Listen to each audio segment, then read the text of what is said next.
ego tubwiye kiryoshe ariko basanze kiri mu bintu vya mbere gitera ingwara z'imitima n'amapyiko. Abantu mw'ino misi bakunda gupfa gusumba kubaho.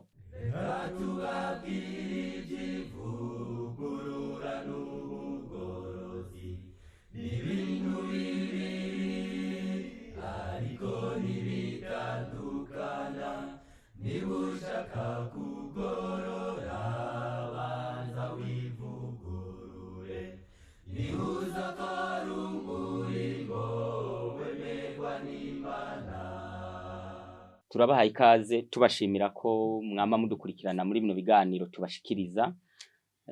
Tushima rero ukuntu mubikurikirana, ukuntu mutwandikira. Uwo muri kumwe rero jewe ndiko ndavuga ni Eric Nshimirimana. Abantu benshi turamenyeranye muri bino biganiro mushikirizwa n'abagorozi. Abagorozi rero turi ishengero rivuga ubutumwa ariko tukavuga ubutumwa mu mashami menshi, by'ubuzima, iby'ubuhanuzi, by'ubukristo n'ibindi byinshi n'umuryango. No musi rero tukaba tuza gushimikira ku bintu by'ubuzima by'amagara yacu, ariko ndi kumwe n'uwundi tuza gufashanya reka ndamuramutse aramutse kandi yongera bibwire. Ego Turabara mu izina rya Yesu nande turiko muri kino kiganiro ni Umukiza Pamela. Ego urakomeye Cyane. sawa Imana ishimwe. Hanyuma no musi rero no musi twipfuza kuza mu gikoni. Abantu rero bateka n'abakora mu gikoni bakatunganiriza imfungurwa, abantu baze rero batege amatwi. Turavuga rero abantu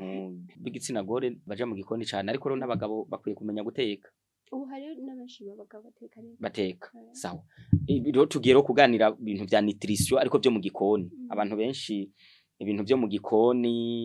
hari n'abantu bigira banajuwa ngo barabizi cyane,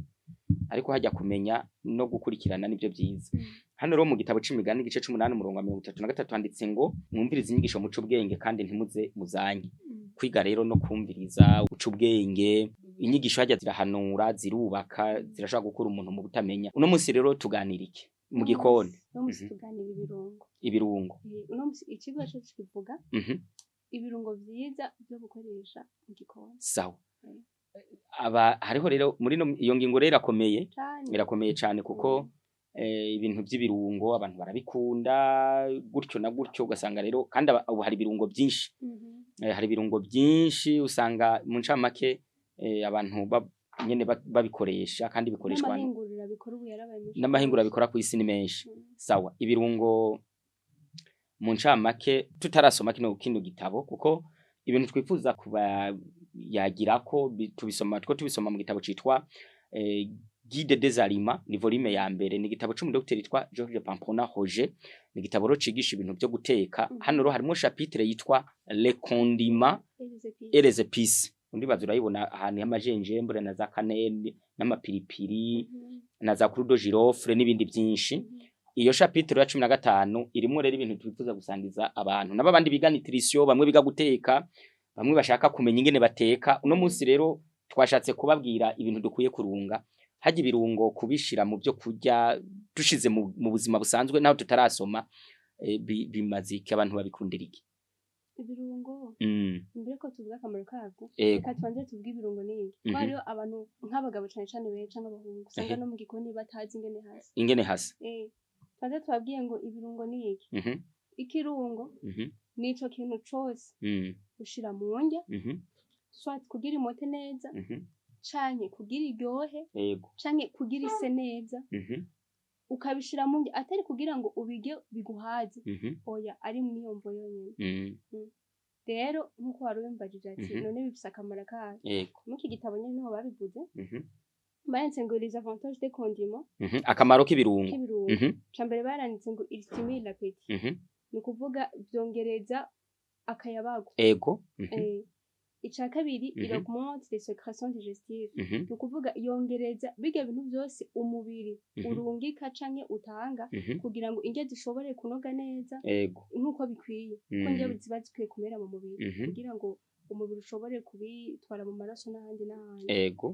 Aho rero turavuga guhera ku mate kugenda muri amashike ava muri estomac ava muri foie. Kandi mu byukuri iyo ugiye nk'ahantu bakarura ibyo kurya ariko birimo ibirungo byiza wumva n'amata atanguye akamoto gusa. ica gatatu baravuze ngo il reduise les flatulences ndabaha akarorero le flatulences n'amagazi yo mu mushishito nta kuntu urumva abantu uza wumva ngo je ngo ndi ibiharagi ngo ngo usanga ngo nuzuye amagaze swatse muri estomac canke mu mara ngo ndi ibijumbu ngo ndiye ibi nibi ibintu by'ukubona ariko indya zirimo ibirungo ariko byiza ibirungo byose ibirungo byiza biragabanya amagaze na cane ivyo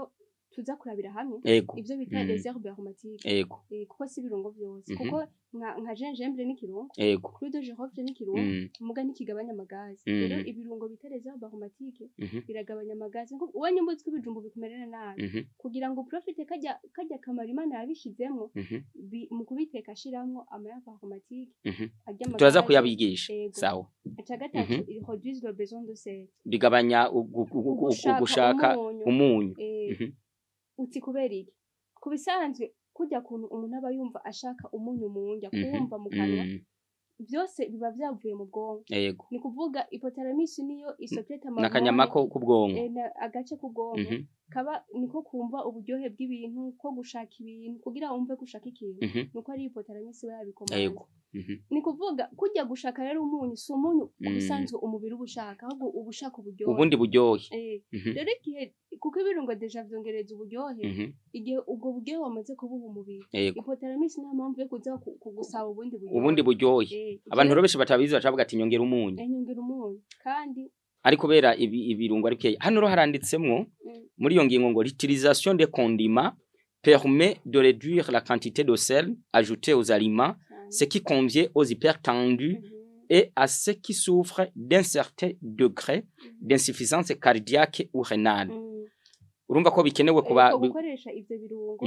bituma abantu bagabanya urugero rw'umunyu bakoresha ejo bikazobarinda indwara zo kugwara murindi urengeje w'amaraso indwara z'umutima ukorana intege nke canke iz'amafyigo cyane ko indwara z'amafyigo kenshi zirajana n'iz'umutima sawa ike cyanyuma baravuze ngo il favorise la conservation des aliments bituma indya zibikika abantu usivye yuko n'ikirere c'influence ukononekara kwinyi uko indya zibitse mu kirere gikanye cyo kimwe n'ahantu hashushe nk'ini bujumbura indya zipfa n'ingoga ariko iyo indya wadishizemo ibirungo vyiza kandi bikwiye biratuma indya zimara none haba mama benshi barabizi indya zirimo ibirungo ntizipfa kugasha rero biraba vyiza yuko nkatwe turuhuka isabato ushaka yuko ejo indya zawe zizoshikaho zimeze neza abaho bazige bimeze neza na nyarirya ko kurya indya zigashe ari amakosa sawa biba vyiza bafite n'ibirungo reka ndakubaza akabazo kamwe hari nk'abantu bavuga ati ariko bagorozi nabo barigisha utuntu n'ibirungo nabyo bibaye idini bibaye biri mu bintu byo muri Bibiliya n'ibirungo koko nurazi bituma tuvyigisha noneho twama twabivuze mu biganiro twama twabahaye by'amagara mazima canke byo kwivura uyu mubiri si uwacu kandi ugiye kuraba ibirungo biri mu bintu bituma umubiri ugwara canke ugakira kuko hari ibirungo bivura n'ibirungo biteza indwaza none ico kintu kizoguteza ingwara kandi Paulo yaravyanditse ngo abantu bazokonona umubiri Imana izobarandura nico kintu mfa twereka gucigisha gute mu bakorosayi hari n'uri murongo 1:28 handitse ngo natwe niwe twamamaza duhanura umuntu wese twigisha umuntu wese ubwenge bwose ni kuvuga n'ibirungo bitegerezwa kujamo sawa mucama k'abantu bakwiye kwiga ubwenge ariko bakiga bwose sawa reka rero twigire imbere tuganire ibirungo bitemewe ariko mbere ko tubiganeka tubanze turaba amoko yabyo ibirungo biri ubwoko butatu hari mu kirundi no kwiga ikirundi gikenye byose tuvyita ibirungo ariko mu gifaransa hari ivyo twita les épices ni kuvuga ni bya birungo dukoresha swati intete zavyo nka piripirimanga nka za clou de girofle intete ivyo dukoresha imizi kwa kundi ko amatangawizi kandi bakoresha igishishwa canke igiti cyabo ubwo n'umugu wa mbere muca make ibirungo byose umuntu harunga ariko akoresheje umuzi w'ikintu runaka igishishwa n'udutete twaco ibyo byitwa ama épices ivya kabiri haraho ivyo twita les herbes aromatiques nk'ibi banditse hano ngo les herbes aromatiques des plantes médicinales délicates ni ivyo birungo byose dukoresha amababi gusa aho turavuga za time za romare n'ibindi ni byinshi ibyo byitwa ama herbes aromatiques nabyo n'amakondima n'ibirungo ica gatatu hari ivyo twita rero le condiment ariko yoyo iba mu mico ibiri condiment muri make ni ibirungo vyose en general sivyo muga rero hariyo ivyo twita le condiment industriel ibirungo bahinguye mu mahinguriro byo tugura ya maonja tuguri ni wacu muca make reka tubidondagure onja ikindi za sauce tomate za vinaigre mayonnaise za ketchup za nkabijya muri zi condiment industriel navyo biri umugwi ibiri hariyo ivyo twita amapudre ivy'amafu turavuga y'amamagi navuga bonja twabwa nyine tugura mu soko kumwe ngo mwisombe ngo mu nyama ngo mwifi hakabaho rero n'ivyo bita les sauces sauce rero ahacajamo y'ama ketchup ama mayonnaise ama vinaigre menshi twaza kubibasomera ngaho bidero ivyo n'umugumi hakabaho rero n'ibindi twita les condiments naturels ni kuvuga biva ku bimera ni ibintu ibirunga ariko biva mu bintu ataco bitwaye ni kuvuga ni kwa kuntu umuntu ashobora kuvuga ati jewe isosi yanje iyo mfashe gingembre nkayivanga na kirikima nkashiramwo iki ati ico kirungo iyo ndagisekuriye hamwe bituma isosi imota neza cyane isa neza cyane ryo ubwo ruvangire rugire ariko ata kintu kindi washizemo kitari naturel ivyo twita les condiments naturels sawa hano rero muri ya chapitre rero reka tubivuge tubanze tubwira abantu ibirungo bitemewe abantu bose bakwiye guheba reka duhere ku ma epice reka tubidondagure abantu bavyumve tuvuge n'ingorane yabyo icambere ibitemewe hari ibirungo bibiri urumva nyine tuvuze bitemewe ntivyemewe ntabwo vyemewe kuribwa n'umuntu n'umunsi n'umwe hari ico twitwa noix de muscade ego ico ni kimwe hakabaho na piment ipiripiri ya piripiri ivyo ni ibirungo bibiri bibi cyane ku magara y'umuntu ni ibirungo bitera ingwara nyinshi za cancer zigatera ibisebe mu ngingo zitwara indya ama estomac ama intestin imihogo ni kuvuga ivyo ni ibirungo biri mu bwoko bw'ama epice ariko umuntu wese akunda umubiri wiwe akawucunga neza atabakwiriye kurya sawa ipiripiri kubyo baranavuga yuko abantu muri Mexique kubira barya ipiripiri ryinshi bo bagwaye ngo cancer nyinshi zo muri estomac n'abantu bo bagiye mu mapays asiatique mu bihugu byo muri Aziya sawa iyi noix de muscade hano banditsemo ngirimo ikintu citwa myristicine ni alkaloïde toxique urumva n'uburozi aux effets narcotiques imeze nk'itabi ni kuvuga ngo iyi myristicine iba mu ntuzenya muri noix de muscade nimbi ku buryo ngo ari uburozi cyo kimwe na alkaloïde iba nayo nyene mu ipiripiri kwa capsaicine abantu benshi hari ubushakashatsi bakunda kuvuga ko ipiripiri ishobora kwica ngo Helicobacter pylori haka bacteria kaba mu mushishito kitwa Helicobacter pylori ako Helicobacter pylori rero hari igihe umuntu akagwara ugasanga yagwaye ipiripiri irakica ariko bavuga ko naho ipiripiri ryofasha kwiniba iyo bacteria kuko igwaza estoma ariko ngo sigihisha bakavuga ati rero iyo Helicobacter pylori abantu bazoyivuza ibindi bintu Imana yarime nkazatungurusa umuntu za brocoli hakuyivuza ipiripiri rizosigara guteye na kanseri ahubwo ize kwica bacteria muga ikisigina gutabuye ikisigina gutabuye estoma sawa ibirungo bya mbere abantu bakwiye guheba ikintu bavuze kuri noix de muscade ikindi kintu kibi cyane iratera ingwara zo mu mutwe indwara zo mu mutwe nibyo bavyo ngo system nerve kure iyi narcotique ni ya indi tuzi nyine no mu matabi no mu mogi abantu urabona basarishijwe n'ibimogi kuzamba ngo yarasaze ngo amwe ibimogi byinshi niko rya narcotique irimo narcotique rero comme no muri nayo nyene irimo nayo nyene itegerezwa kabona umuntu abamama ugasanga ibibazo byose byo muri 80 na kangahe buri gihe nivyo yama mu induru ama depression adahera kubera ibirungo byinshi narcotique bakura muri muscade sawa ibirungo bya mbere bikwiye kutaba ku meza y'umuntu n'umwe bigugwe mu isoko ni noix de muscade hamwe n'ipiripiri hari n'abantu rero cyane cyane abantu bagira tempérance abadivantiste abantu bose bakunda kugira tempérance kuri nyuma ari gukunda ipiripiri uzamva ngo hari ipiripiri ngo yitwa cayenne ya indi isa na jaune ijya na jaune ngo ukazamva ngo uje niyo nziza ukamenya ahubwo mu bitabo niyo bavuga ko ari imbi nayo nimbi rero izo nyigisho by'ukuri abantu muzemera cyangwa ntaho zanditse ntabwo ziri scientifique ahubwo scientifique berekana ko ari imbi gusumba iyo nibyo kabisa no muri course havugwa le piment de cayenne sawa nimbi noix de muscade ni piripiri ibyo nuburozi sawa reka rero tuvuge bindi mugenzi wabyo hano hari ibindi badondaguye hano birimwo tuze kwivuga amamutarde n'amaketchup reka zo kuvuga mu makondima yandi ahubwo tubabwire za zindi nziza ariko zo kwigereza sawa hariho rero izindi nziza ariko zibuzwa iyo abantu bagwaye ibisebe byo mu mushishito hano niho bavuga ngo déconseiller en cas d'ulcère gastro-duodénal déconseiller en cas de kwa ico naco ni cannelle clou de girofle pilipili manga vanille na gingembre ibyo ni byiza ariko birabujijwe abantu rero batagenda bumva yuko umengo nivyo bitera ibyo bisebe byo mu misisi mu mushishito ahubwo nyene kwa kundi umuntu yagwaye hari ivyo abuzwa kwera hari ukuntu bisa akantu karakira kajya akantu rero karakira ibintu byose birimo akantu karakira ntago biba byiza ku bintu by'ibisebe igisaba aho cuba hose haba muri estoma haba mu intestine bitavuze ko ari byo bibitera oya ahubwo ni n'imitsi ku zindi ngora zitandukanye ariko kwera nyine mwamaze kugwara manze mwivure hama muzobijya hanyuma sawa mu ncamake ariko kandi kantu bavuze kuri pilipili manga tutogenda tutavuze handitse ko son utilisation est particulièrement déconseillée en cas de gastrite et d'ulcère duodénal ivyo ni bya bindi y'abantu bafise amacide byo estomi bajya ibisebe byo mu mushishito ariko iyo bagwaye n'ivyo twa pancréatite n'amahemorrhoïde na hypertension artérielle umuntu agwaye umurindi urengeje w'amaraso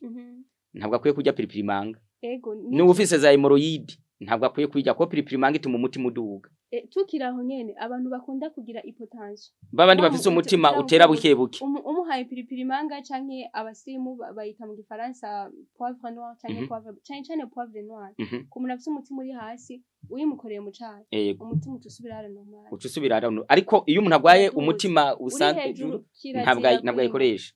canke umuntu afise ibibazo byo muri pancreas tuva ro kuri ino ngingo muri wa mugwambere ibintu by'amaepisi bya birungo biba bigizwe n'imizi ibishishwa n'utubuto ipiripiri na noix de muscade ntivyemewe bive ku meza z'abantu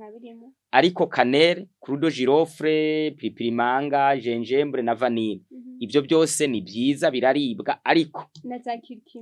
na za kirkima n'ibindi ariko bibujijwe iyo umuntu afise ibisebe byo mu mushishito pilipili manga yo niyo bavuga ati n'igihe umuntu afise ibibazo muri pancreas gwaye umutima uri ku murindi muremure na hemorrhoïde aho turahimutse tugeze ro kuri bya bindi birungo by'amakondi mamwe ari industriel sawa amakondi ma industriel rero nkuko twababwiye bya bindi by'amafu magi onja na twatundi turungo nyene tukaza amazina atano two tukigisanga nyene twaratwibagiye hakabaho rero na ya masosi ya yandi za vinegre nyine abantu benshi ubu dukoresha za sestomate za ketchup mayonnaise n'ibindi nk'ibyo ivyo rero nivyo bibi nivyo twita les condiments industriels kubera yuko mu kubihingura babikora mu bintu vyiza byinshi muga mu kubihingura hari ayandi ma produits bashiramo kugira soit bihindure irangi bihindure gu birambe urumva nyene ajya manje ari nige banabishiramo n'umunyu mwinshi ugasanga kugira bibikike ivyo rero kubera ayo bandi ma produits bashiramo bidutera kutakoresha hano rero izi nyimbari za iyi moutarde ketchup sauce tabasco haro nindi sauce hano ntayo nzi yitwa ngo sauce Worcestershire nimbari Worcestershire nimbari woti izi sauce zose handitse ngo sont totalement déconseillées dans le cadre d'un régime sain ushaka ingaburo nziza birabujijwe ibyo bintu totalement déconseillé rero reka tuvuge kuri magi menga naho nja menga nizo zikaze ziraribwa cyane cyane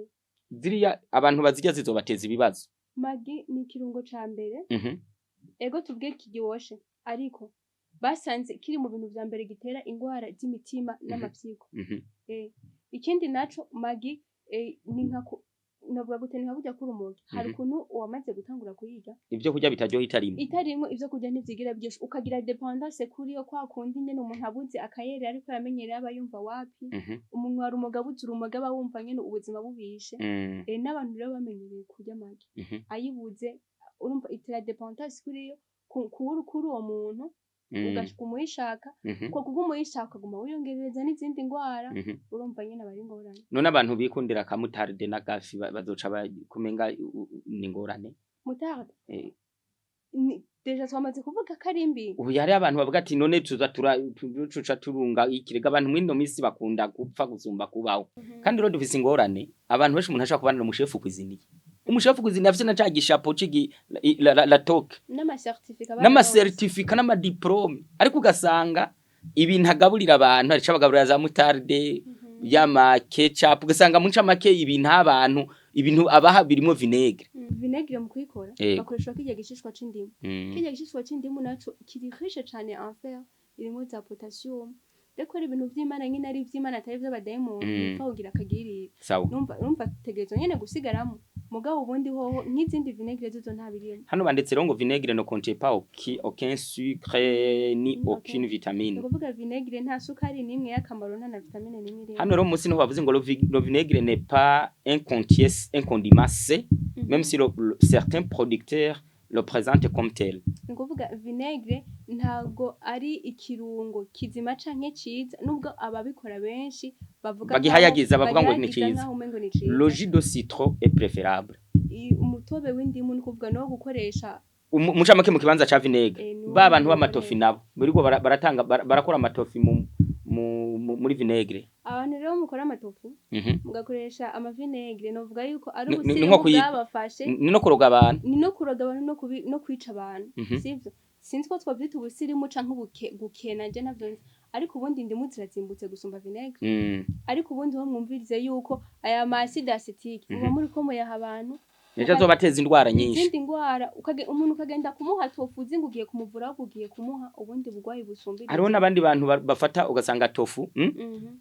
urana nk'indimu zeze. Akagenda akagura nk'ibase y'indimu, akazicanka akabazifise. Gaca kanyu muto, akawubika nta ubitse numve kandi urumva nta bintu upfa kubika indimu irimwo vitamine C, acide ascorbique. Kandi uko biteba bica bibyara oxidation. Agaca bafata uwo muto bose bagashira mu kabido, bagaca bashira ahantu mu mfuruka iwabo. Hamaheze nk'amezi nk'atanu bakazoza barakuramwa udukeya akoresha tofi abandi banywa byobyo abantu mwese mubikora uko nukwifuka hajya ijya n'indi vinegre nyine muba mwakoze ijya n'indi vinegre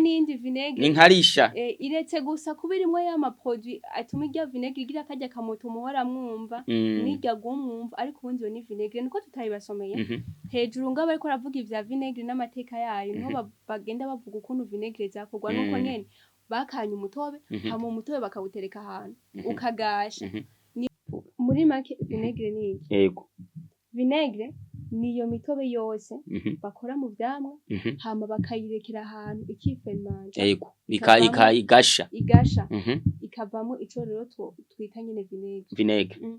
hama vinegre iryo jambo risiguye iki risobanuye ni vin ni kuvuga vin umutobe abantu n'ubwo bavuga ngo ni inzoga vin muri make n'umutobe ni vin aigre abazi gifaransa nabo ni ikintu cagaje ni umutobe wagaje amo iki gitabo nyene niho babibuza bavuga yuko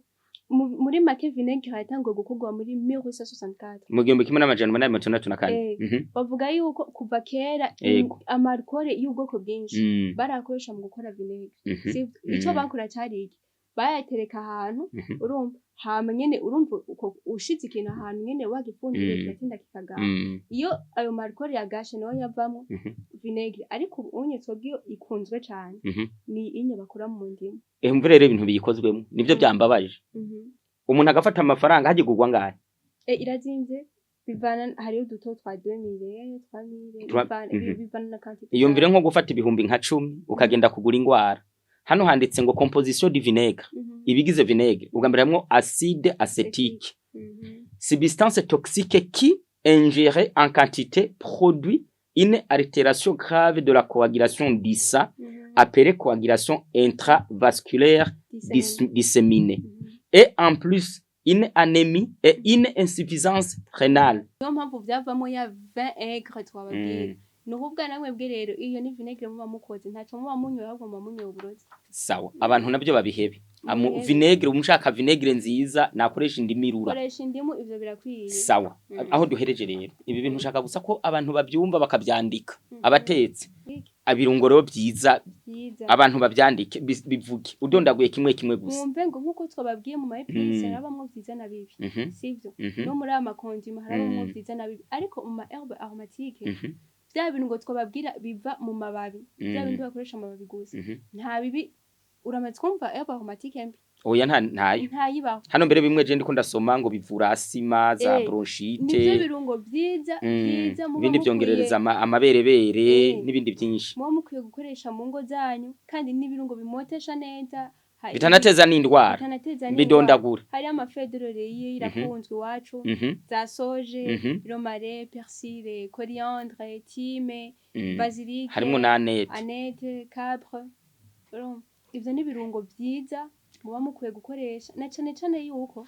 ibi birungo aya mayabo aromatike ni birungo vyiza ku ngwara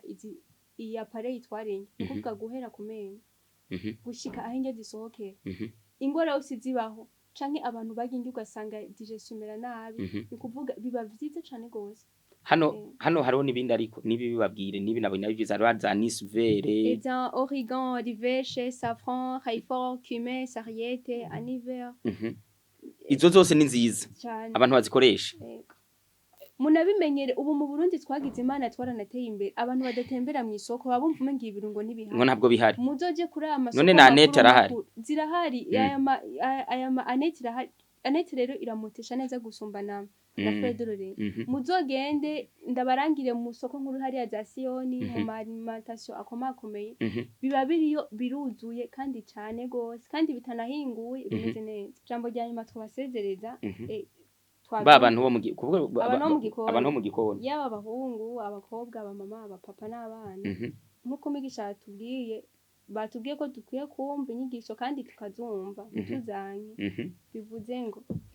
mumenye yuko abantu mwese muteka abo mutekera waba uri umuvyeyi utekera abana n'umushinga naye wawe umushinga naye atekera abana canke umukenyezi we ari ku kazi abateka mu maresitora abakozi abafise amaresitora mumenye yuko abantu bose mugaburira Imana izobababaza nkuko twamatwaye babwiye n'ubu turabisubiyemo iyi mibiri si wacu